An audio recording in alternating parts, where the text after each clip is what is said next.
पाकिस्तानसाठी हेरगिरी करणारी गद्दार युट्यूबर ज्योती मल्होत्राचा आता बांगलादेश कनेक्शन समोर आलंय।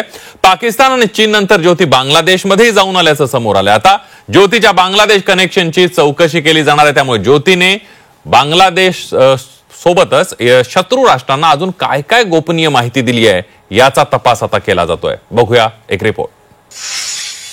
Hello guys, what's up? Good morning.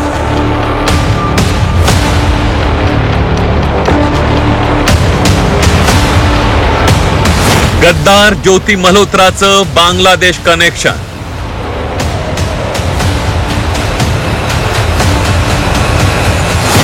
ज्योतीचा बांगलादेश मधील व्हिडिओ समोर।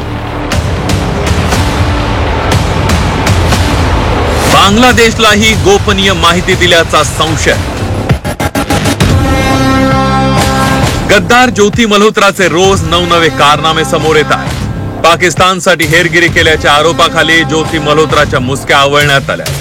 पाकिस्तान आणि चीन नंतर ज्योतीचा आता बांगलादेश कनेक्शन ही समोर आलंय।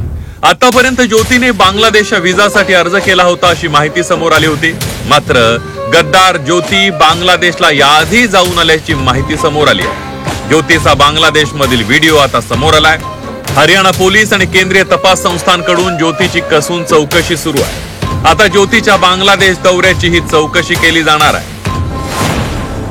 ज्योती मल्होत्राचा बांगलादेश मधील व्हिडिओ समोर आला। ज्योती फेब्रुवारी 2024 मध्ये बांगलादेशला गेली होती। ऑगस्ट 2024 मध्ये शेख हसीना सरकार उलथवून टाकण्यात आलं। शेख हसीना सरकार उलथून टाकण्यामध्ये ढाका विद्यापीठातील विद्यार्थ्यांचा मोठा सहभाग होता। बांगलादेश दौऱ्यात ज्योतीने ढाका विद्यापीठातील विद्यार्थ्यांशी संवाद साधला। ढाका विद्यापीठात ज्योतीने व्हिडिओही बनवले होते। ज्योतीच्या बांगलादेश भेटीमागे पाक दूतावासातील अधिकारी दानिशचा काही कट होता का, या अनुषंगाने आता तपास केला जाणार आहे। ज्योती मल्होत्रानं ISIशी संबंधित काही महत्वाचा मेसेज किंवा काही महत्वाची रसद ही बांगलादेश युनिव्हर्सिटीच्या या जमाते इस्लामी बांगलादेश ब्रांचच्या सदस्यांना पोहोचवली का, हा सुद्धा महत्वाचा प्रश्न या अनुषंगाने निर्माण होतो। मुळातच ती बांगलादेशमध्ये का गेली, फेब्रुवारी 2024 मध्ये जाण्याचं तिचं कारण त्या ठिकाणी काय होतं, आणि त्याहून महत्वाचं बांगलादेश युनिव्हर्सिटीच्या विद्यार्थ्यांना भेटण्यामागे नेमकं काय गुपित होतं, या सगळ्या प्रश्नांची उकल ज्यावेळेस डिजिटल एव्हिडन्स म्हणजेच ज्योती मल्होत्राचे मोबाईल फोन त्याचबरोबर तिचा लॅपटॉप याचं फॉरेन्सिक अनालिसिस होईल, आणखीन चौकशी होईल, त्याच वेळेस ही सगळी गुपितं बाहेर येतील।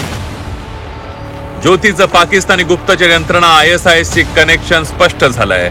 ज्योतीने भारताशी गद्दारी करत पाकला गोपनीय माहिती दिल्यासंदर्भात चौकशी सुरू आहे। या चौकशीत ज्योतीचं बांगलादेश कनेक्शन ही समोर आलंय, त्यामुळे बांगलादेश दौऱ्याचा ज्योतीचा नेमका हेतू काय होता याचा तपास आता सुरू करण्यात आला। ब्युरो रिपोर्ट, झी 24 तास।